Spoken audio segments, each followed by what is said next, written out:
Hey, what's up? This is Jordan Wagner with PremierGuitar.com, and I'm here today in Electrical Audio Studios in Chicago, Illinois, with Russian Circles as they're recording their 5th studio record. And here with me is Mike Sullivan, the guitarist in Russian Circles, and he is going to show us his rig and his gear that he's using to record their new record.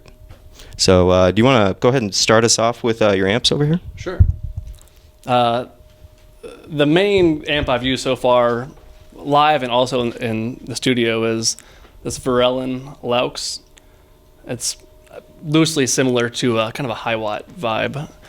It's EL34s, and it's got 2 channels, but I just use the clean channel, and it can go pretty loud before it breaks up. So first thing I do when I get an amp is dial in a good clean tone. How loud can I go?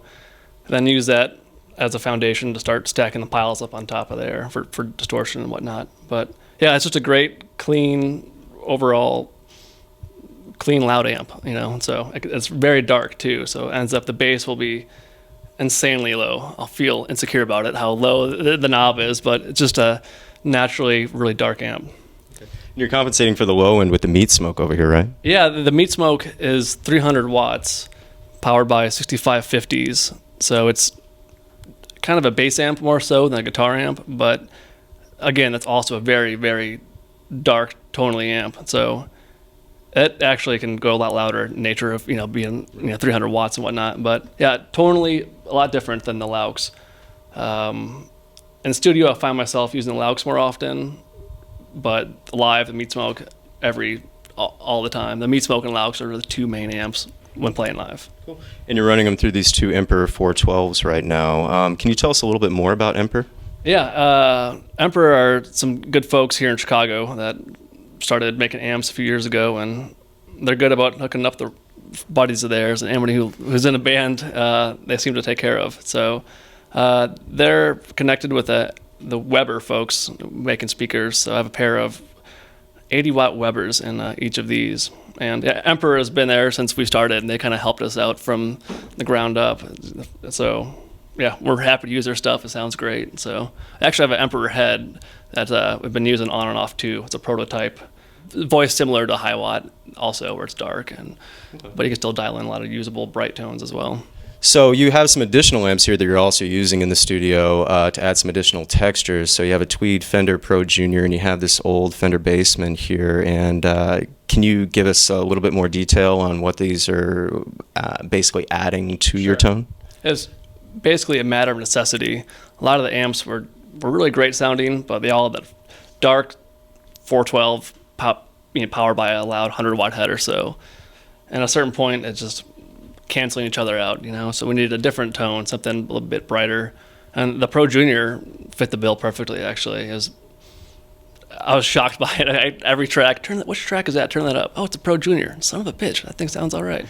So usually every track has that in there somewhere, just that speaker breaks up differently, and it's more of a direct tone. So live, I can't say I'd ever use it, or who knows, but it's good alongside the other 412 sound. So, and similar with other Fenders we have laying around, the bass band, just a different voiced than the meat smoke or the Laux. So, and then we have a Fender twin reverb here just for general clean tones. Can't go wrong with that. So that's been useful. Each song has seemed to have a different setup, to be honest. We'll pull something out and plug this in. It's a nice luxury. So the 2 Varellins with both the Emperor cabs are kind of like the core of everything that you're doing here, and you're just kind of like changing in and out other amps around it to kind of add different textures. Those things nail that sound great. So what else can I bring in that's not already on the table? So, can you tell us some about your guitars here? Sure. As far as main guitars that I use, this is a 57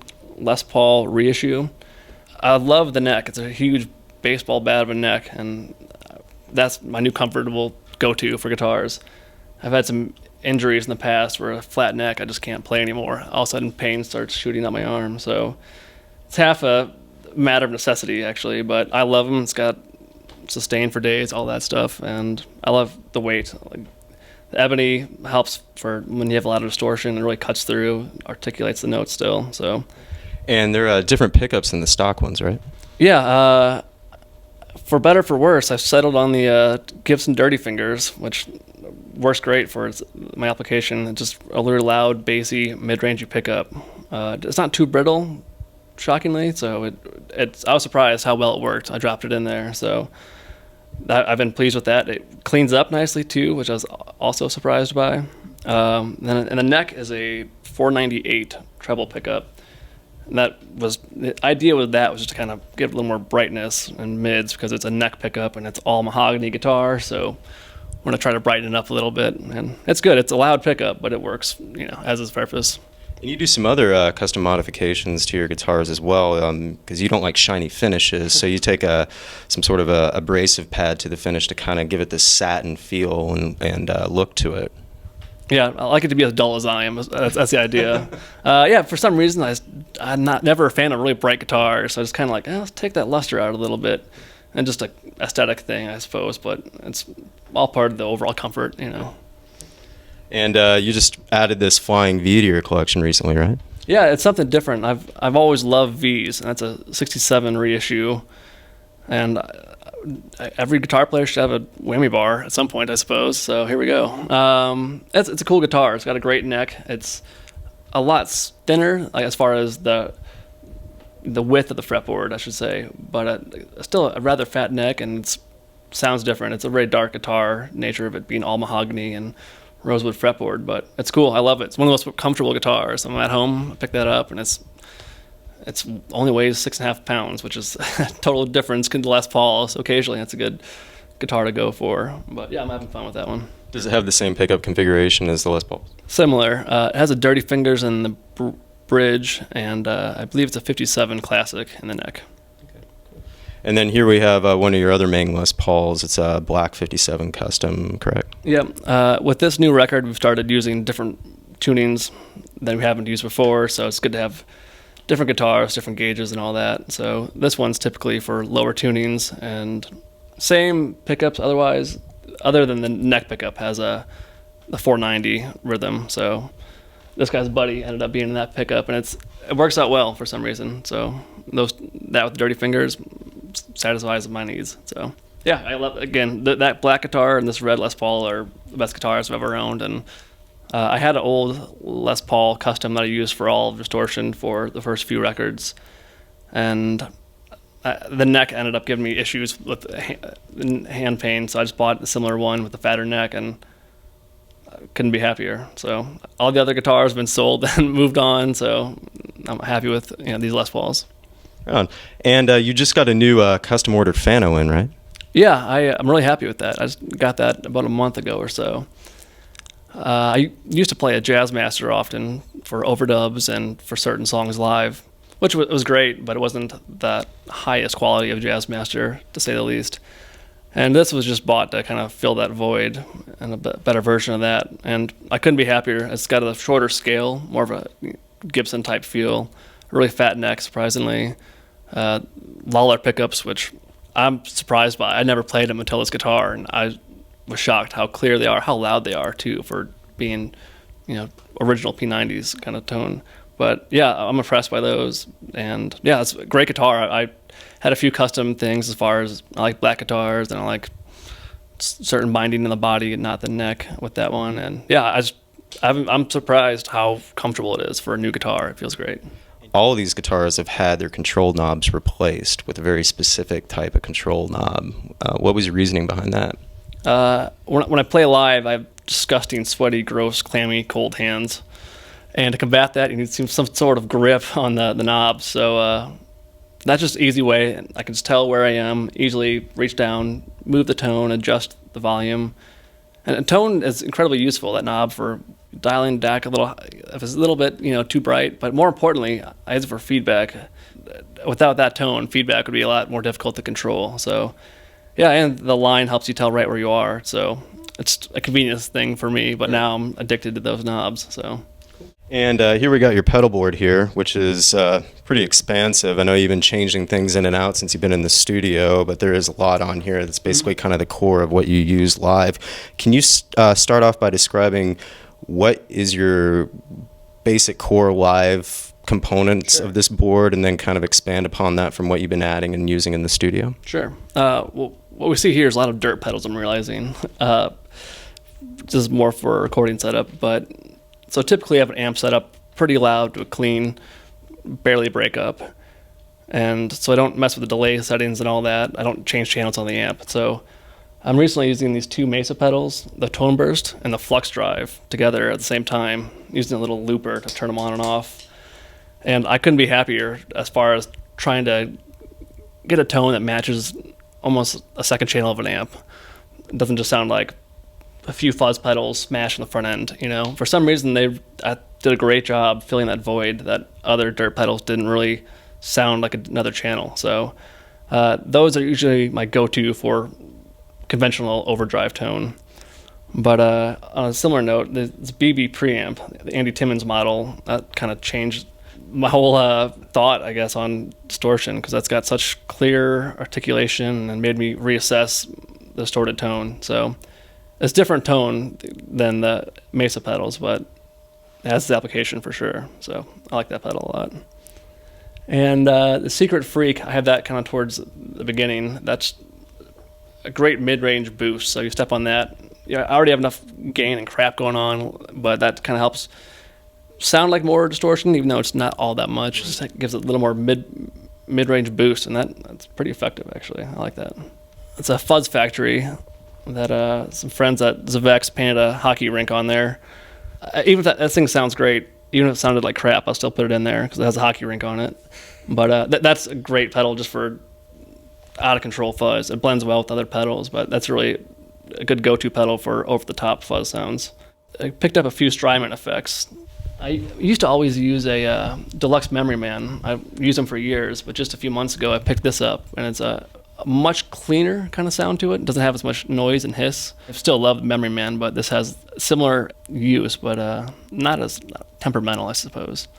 And on the same page, that Flint by Strymon, awesome reverb. I've been going to town on that. The really cool feature, you can do set this to 80s decay, or decay up and 80s, and just check out and go to Brian Eno Country, and just you're gone forever. It's a lot of fun. It's very good for ambient use, and a very usable tremolo too. So that's a very cool pedal.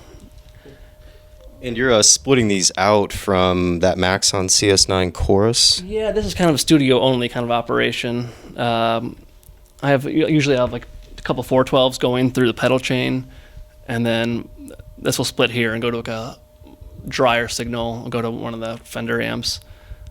And then right now I have this Reaper pedal, using that for reverb and delay on this little mini chain. It's hard to tell what's going on here, but there's actually two different Pedalboard chains happening here for recording sake. Yeah, I have that head rush I use a lot live for live looping. And you're a pretty big proponent of the Digitech Jam Man loopers, right? Yeah, those are good. They're good for if you have a saved loop for something, or interlude, or in a loop on top of a loop. That's if say I have a loop going in the Jam Man, in the head rush, I can always loop that with another loop on the Jam Man. So you daisy chain your loops with... Yeah, you can have some fun with that, and you can get really noisy if you want to. You stack different loops and different times and create some funky noises. So yeah. So one of the things that Russian Circles is known for, especially through your guitar technique, is you have a very interesting way of looping and tapping and creating these intricate melodies that you have a very masterful way of controlling. Like Death Rides a Horse, for example, off of Enter, is a great example of this.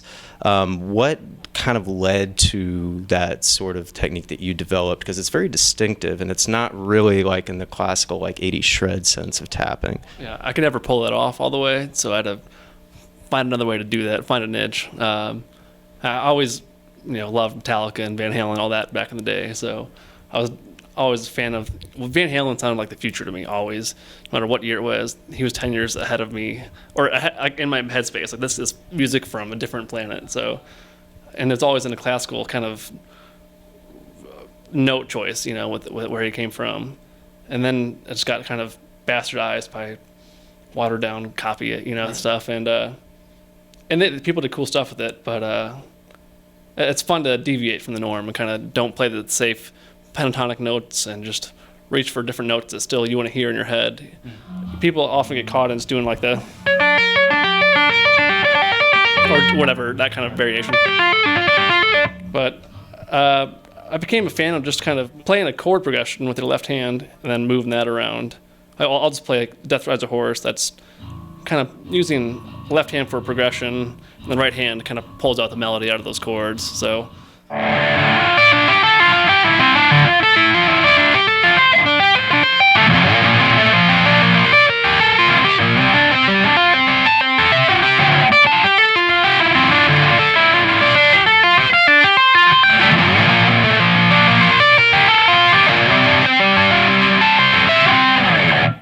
As a three-piece band, we try to fill it out as much as we can. Save Brian's playing bass and got that all locked down. But if I'm not at a place in the song to loop, doing that kind of tapping frees up some one hand. If I have a chord over here and I can pull out a melody, so it's just another way of kind of making the most of a three-piece, I guess. Okay, so yeah, for say Death Rides a Horse has similar thing to that, where I'll lay down a simple tapping riff and then augment that with chords.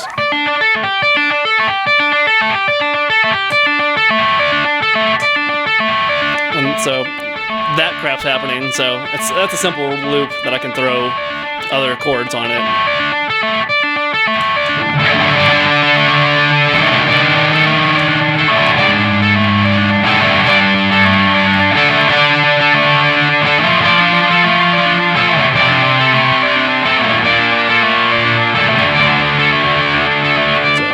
That's a very forgiving loop. It's kind of a drone in D, so I can play stuff in that key and mess around with that, and it's pretty easy to get around with. So typically, writing the songs, you hear the notes. I'm sure for most guitar players, musicians, they know what they want to do. It's like, okay, now how do I do that? What will it take to, I got to move my finger like that? Well, that's not much fun. How do I do this? So it's mainly just following, what you hear and kind of like trying to make that happen. It can be difficult at first. So once you finally learn the song, well, that's how to play it. Okay, got it.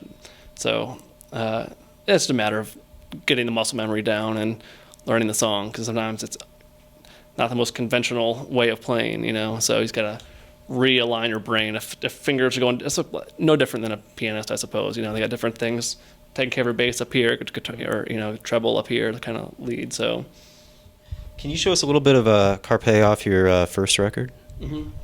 So as far as that's more of a clean thing, so I'll have something more of a polyrhythm happening. So you have something like.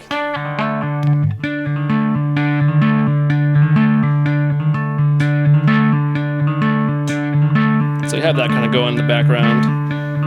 And then, again, it's a polyrhythm here, so I'm not sure what's happening, to be honest, but.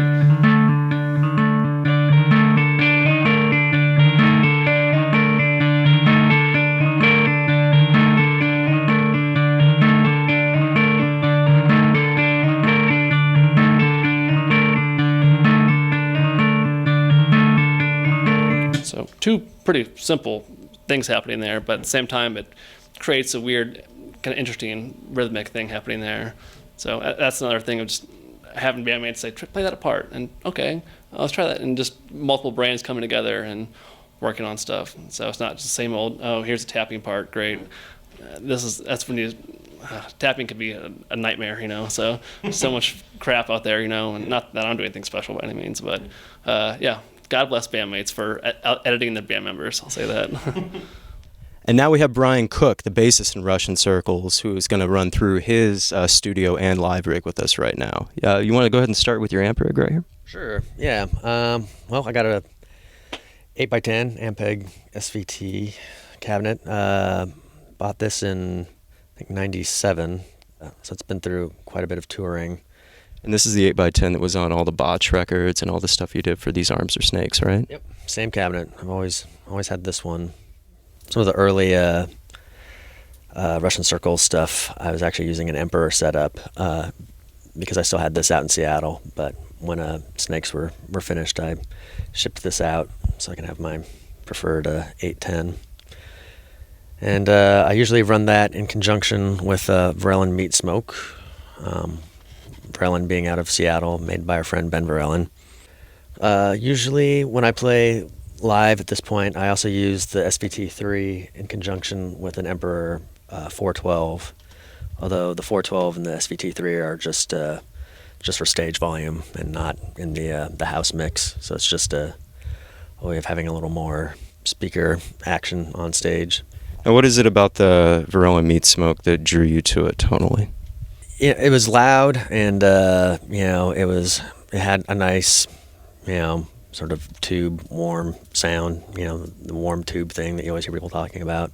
I've actually always really liked the way the SVT3 sound, but I feel like sometimes when you get them into the mix with things, they kind of disappear, and you get just a bunch of clack or like low end, but not a lot of presence. And with the Varroa, I feel like you kind of had the whole sort of frequency spectrum kind of covered. So Sort of fills out the sound a little bit more.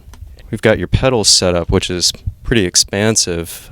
Can you kind of run us through what your core live setup is, and also what additions and subtractions you've made for recording the new album? So the constants are always the whammy and the pog, because I do a lot of stuff with adjusting the octaves on things, being a 3-piece instrumental band, and trying to fill up as much sonic space as possible.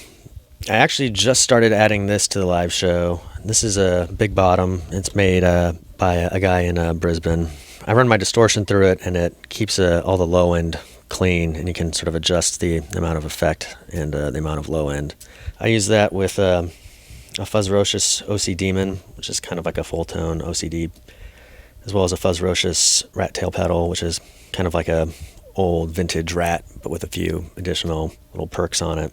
Both of which sound great on their own, but with the Big Bottom, it gives a little extra thump. And using Swollen Pickle for fuzz. Speaking of low end, I mean that one doesn't need the Big Bottom because that thing is just like bass central, But for this recording, I've just been using a lot of this Eau Claire Thunder, which is modeled after the old green Big Muff pedals, and it's been working out really well. We've kind of had the luxury of time here in the studio, and so it's figuring out which fuzz sounds best, which distortion sounds best, and it's been nice to be able to play with things and figure out what works. So. And speaking of which, I know you have a couple more pedals here on your board, but I want to touch upon how electrical and recording here, obviously all the gear that you guys get to play with when you're recording an electrical audio, what you've used from their stash, and how that's helped you add new elements of texture and sound to the record. They have no shortage of cool old amps to try out. I've been incorporating the old Trainer TS50 for sort of alternate bass tone. It's a cool little grindy tube amp. Yeah, it sounds like a lot of the bands that have come out of here. So it's got a really, really aggressive tone to it. And that was the amp that was used for all the bass tracking on Geneva, right? Yeah. For that record, we split the signals. We had 2 amps. We had that, and then I had an SVT4. It had a couple of SVT3s, and one of them got lost in the mail when I was shipping it out here. And the other one, the transformer just fried, and so I upgraded to an SVT4 and realized in the studio that I didn't really like it all that much. So the Trainer TS50 came in really, really handy on that recording session. And so from that pedal right there, you're running into this Ernie Ball Volume Jr. and out to the Memory Toy and into the Akai Headrush. How often have you been using the Headrush in the studio, and how often do you use it live for your set? Well, usually live, I have 2 purposes.